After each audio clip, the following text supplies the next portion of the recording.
I want to talk today about the biggest red flag that you can look for in a group that you're wondering, is this a little bit of a cultic group or am I in a safe environment?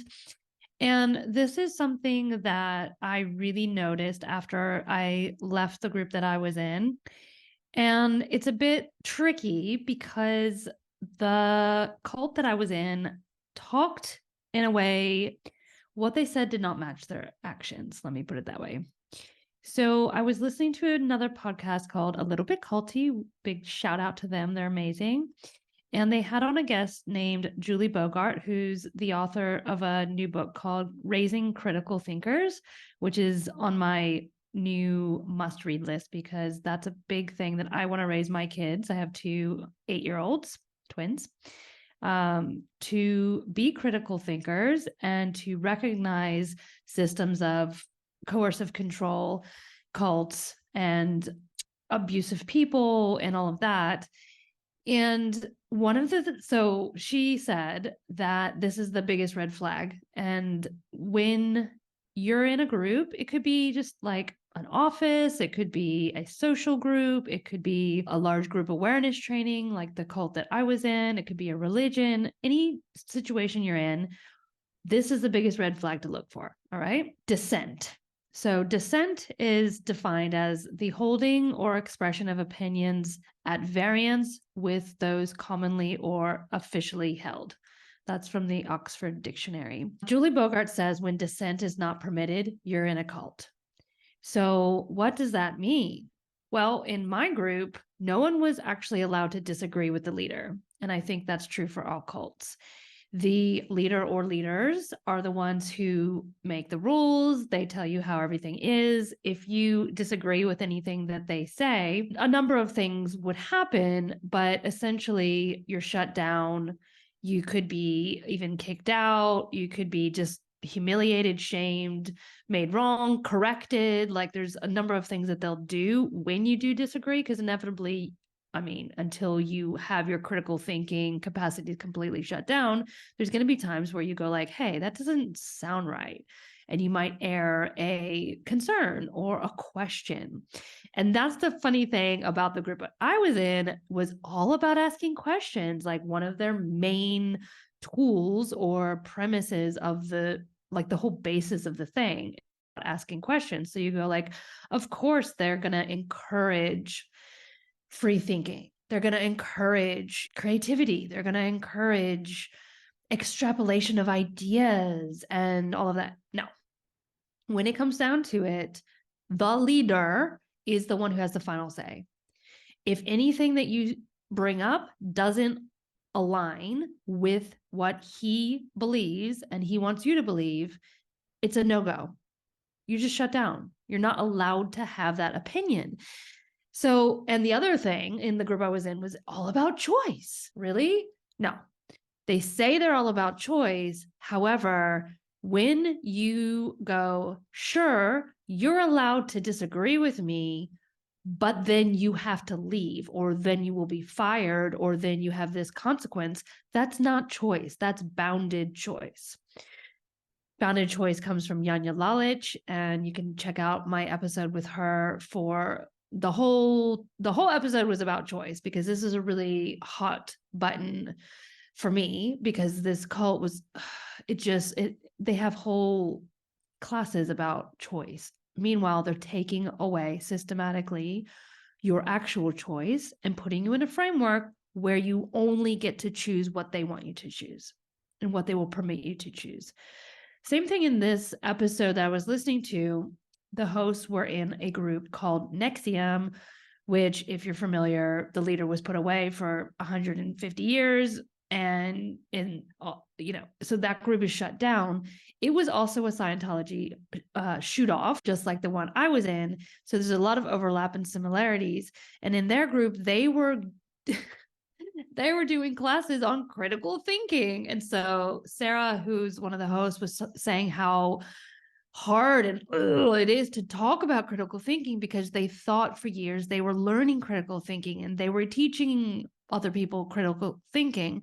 Meanwhile, the critical thinking was being shut down. And it's like, I so relate to that frustration or that anger or whatever that is, like, because we thought we were learning and being empowered and growing and having like all this freedom of choice. Meanwhile, like, little did we know, our choices are being narrowed and narrowed and narrowed. Our capacity to think critically and to question the leader and the doctrine was being shut down, shut down, shut down, shut down, until you just don't even bother anymore. You just go, okay, you know, you don't even bring it up anymore because you know what's going to happen. So one example, I was trying to think of like a example because there was just so many, it was just so pervasive for 12 years with me in this group, but one came to mind, and that was, it was literally, so I was on staff and I was hosting an event, and there was a person came to the counter to ask a question, and we had an exchange, and it was just a misunderstanding. Like, we didn't hear each other properly. I made a joke. Anyway, the whole thing was just like a real innocent misunderstanding. Well, one of the leaders, flying monkeys, or like these spies that always report back to him, was standing behind this person and overheard the conversation and apparently relayed some version of events to the leader. I find out later. She didn't actually understand what was happening. What she must have thought had gone on was, it just was wrong. In any case, a week or two later, we're at another event. We're actually in another country. We're in Malaysia. We're in this resort or whatever. And I get called to the leader's room with two other people to be berated and told that, like, basically we had done all this wrong thing at this event. And before we could even say anything, he said, and if you disagree with me, if you say that this doesn't happen, you're out of here. Like, you'll be fired, you'll be kicked out, whatever. I don't want to hear it. And I've had 10 people tell me the same thing. It's just a nasty guy. And we're all like scared, right? Like, our livelihoods. I mean, I had 2 infants. The other person that was there, she supports her whole family on this, based off of this guy's license. Like, she would have lost her whole income. Like, we were all scared. And he's threatening us, and he's telling us, this is what happened. Don't tell me I'm wrong. I have 10 witnesses to back me up, which is a complete lie. And here's what will happen if you ever do this again, but you're not allowed to like tell me that this didn't happen because I know it already happened. And it was like completely not what happened. And I'm sitting there going, okay, I can't disagree. If I disagree, I'm out. If I try and like relay more factual evidence about what happened, which is I kind of tried to do, because I just was like, I'm really sorry, but this is what actually happened. And I think it got misunderstood. Anyway, it was just shut down. He was just like, no, I don't want to hear it, blah, blah, blah. And then I left. We all left, just like, ugh. And I asked one of the other leaders, what do I do? And she said, this is what you text him. I'm sorry. I will never do that again. What can I do to make up for the damage I've done? Something like that. And I'm like, but I didn't do it. And she's like, it doesn't matter. It doesn't matter. Just say that. So I was like, okay.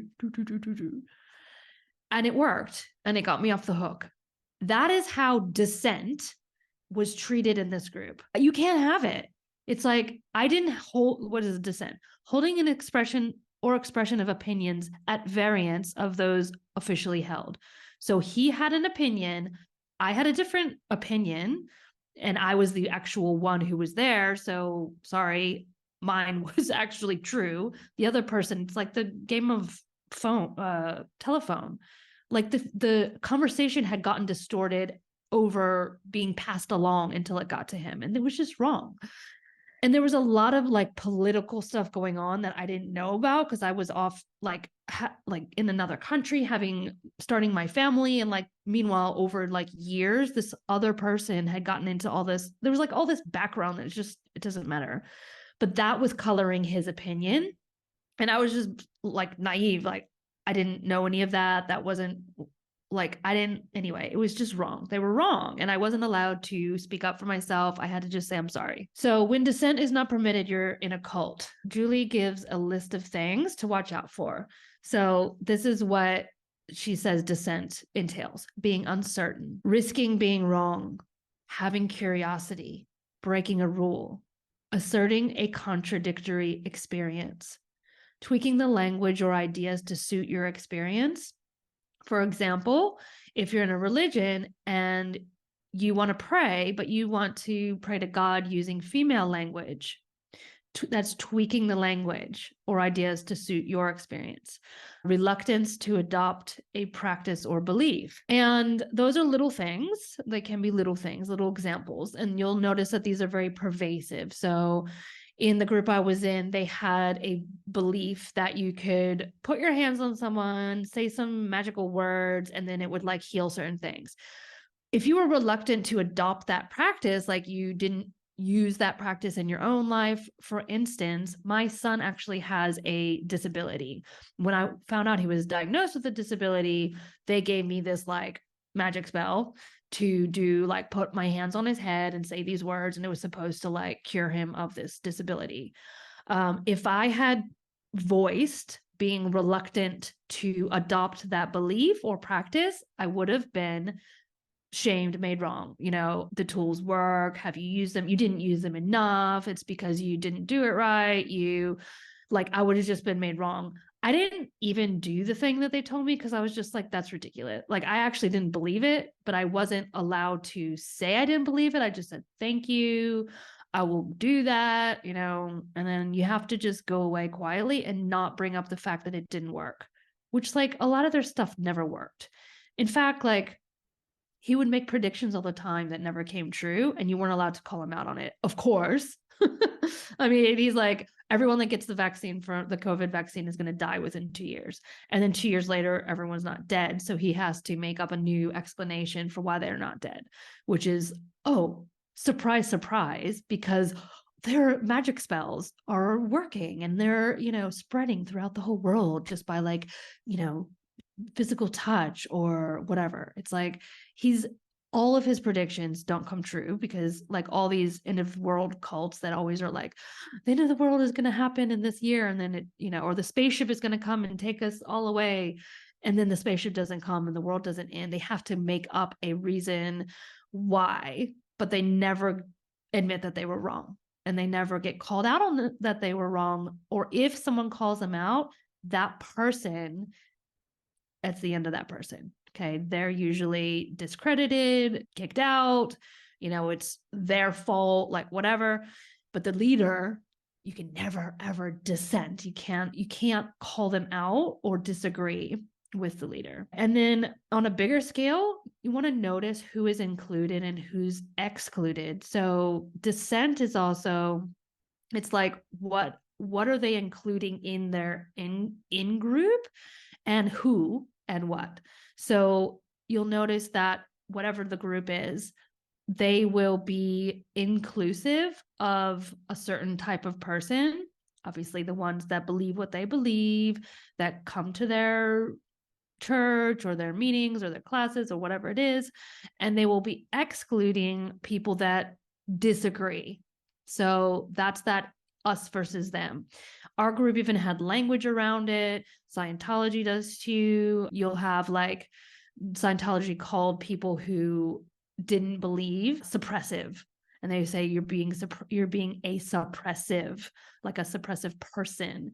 And our group was humans and humanoids. Obviously, you don't want to be human because that's the out group. You want to be a humanoid because that's like the cool kids that are in the in group and they can do like magical things. So pay attention to who is included and why, and who is excluded. And a lot of times it's not spoken, but you will notice subtle or not so subtle behaviors towards people that are not in. And with all of these things, a lot of it, they will say the opposite. So if you look at this list, being uncertain, you're encouraged in the group I was in to be in question. However, if you were not certain about certain things, like the tools work, like there were certain things that you had to be certain about, this guy, the leader, is a higher level of consciousness than the rest of us. He always has the last say. You can't be uncertain about that. You have to be certain about that. Otherwise, you would not last long in this group. Risking being wrong. Oh, funny thing. This group is all about there is no right and there is no wrong. So you don't have to worry about risking being wrong because there's no being wrong. Oh, wait, unless you disagree with the leader, then you're wrong for sure, 100% of the time. There's never a case ever in 12 years where he was like, oh my gosh, unless he was doing it as a manipulation, where he would tell you to say, you're right, I'm wrong. You're right, I'm wrong. You're right, I'm wrong. What can I do to make up for the damage done? But it's bullshit. He doesn't believe that he's wrong ever. And he would never admit to being wrong or have gotten something wrong. And he would never make your awareness or knowing greater than his. And he's super proud about that. He's like, you should be the same way. Don't make my knowing greater than yours. Know what you know. That's like their tagline. But it's bullshit. They do not empower you to know what you know. They do not encourage you to admit when you're wrong, like, or to admit when they're wrong, or to call them out if like something they said actually was not true. Like in the case of the conversation where I'm like, you're telling me you have 10 witnesses to something that never happened. I was there. I'm the one who said it. I know what happened. But no, we can't talk about that. We don't talk about Bruno either. Breaking rules. I mean, they have in this group 10 commandments. They thought it was funny to take that from the Bible. Asserting a contradictory experience. Ugh.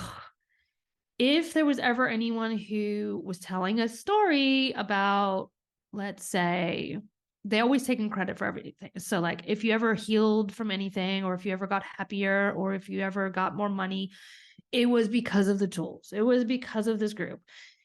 If you let's take money. So if someone got up and said like, oh my gosh, I did this money workbook and I like money just like rained down on me, and the next day like I found all this money and it was like paid off all my debt and blah blah blah, they'd be like, of course, like this is the power of the tools. If you got up and said, you know what, I did it, that didn't happen to me. In fact, I've been spending all of my money coming to these classes and I'm still broke. I'm still in debt. I'm not making any more money. My husband hates that I'm spending money on these classes. Like, this is not my experience, right? Asserting a contradictory experience. What do you think would happen? Would they have a conversation? No, you're wrong. They would facilitate you about why it didn't work for you, but they would never say, you know what, let's have a look at that. Like, why isn't it working for you? See, in a healthy group, you would say, like, one person would say, I had this experience. Other person would say, I had a contradictory experience, and there would be a discussion. And maybe there would be some changes made. Maybe it does work for one person for one reason, but it doesn't work for someone else. Let's find out why. What can we improve here? That doesn't happen in this group or any cult. Speaking of which, I had a meeting. I have a client and she has a small team of like 3 marketers. I'm one of them. And we had a meeting yesterday and the other 2 people had a disagreement about platform to use. And I'm pretty like a little nervous about conflict. And I get a little bit like, oh, I'm just gonna like make everybody feel better and just stay out of it, be the peacekeeper. Like, I don't like the conflict. I didn't speak up. They disagreed. And I noticed like the one sort of shut the other one down. And the owner of the business didn't really say anything. And she was just like, I don't know about technology, so you guys work it out. And then the one person was just like, basically like, I'm right, you're wrong. And then the discussion was over. And then afterwards, both of the other people called me and said like, what do you think of the meeting? And I was like, well, I actually like that there was like a disagreement. I think it's really a sign that it's a healthy environment that we're allowed to disagree with each other. And I think actually I said to her, I said, this is my opinion about it. And she said, why didn't you say anything? And I said, well, I don't know, like the other person's the leader and I'll just do what she says. And she's like, that's not how this works. Like, she's not the leader. Your experience is valuable. I want to hear, your opinion on this. Next time I want you to speak up. And I was like, okay, cool. And thinking back on it, I was like, I actually think the only problem with it was like the one person just shut the other person down and was kind of like rude about it. It was good that we were able to have a discussion or disagreement, first of all, because that would have never happened in the cult. But even better would have been, why do you believe that? And what is our goal here? And which platform is going to get us to that goal? And we actually can all say, here's my opinion. And then the owner obviously makes the decision, but like after we all get to share contradictory opinions and experiences. So another person that I work with, or I've taken classes from, Tarzan K, she's a copywriter and I love her work. And one of her workshops she brought up, she was talking about ethical marketing and things like that. And she was also from in a cult, and she actually helped me get out of the cult that I was in. So I have a lot of respect for her. And she started this workshop by saying, you should not agree with everything that I'm about to tell you. In fact, it's really healthy if you don't agree. That is a really good thing. And you want to allow yourself to have your own opinion and to make up your own mind. And this is just my experience. This is what I want to share with you, but it's not the only way to look at this. I'm not the source. I don't have all the answers. And it's okay for you to disagree. I thought that was great. I'm like, oh, cool. So now I'm going to listen and I'm going to think, okay, this is just one way. This is just one person's experience. And just because I respect her doesn't mean that I have to take that on and make that my new belief. So pay attention if you're in a group. This is the biggest red flag. What happens when someone disagrees with the leader or leaders? How are they treated? Is dissent welcome? Are holding of differing opinions welcome in this group? Or are they shut down and excluded, made wrong, judged, shamed? Are they kicked out? Are they, does something bad happen? Are there consequences if you don't agree? In the group I was in, they told us, don't align and agree, don't resist and react. Everything's just an interesting point of view, but it's lip service and bullshit because you do have to agree with the leader. You're not allowed. If you didn't agree, you were told that you were in resistance and reaction, and you're not supposed to align and agree, but yes, you are. So it's not true choice if there are penalties for you having a differing opinion. And if you are not allowed to voice that opinion and express that opinion, and dissent is not permitted, you're in a cult.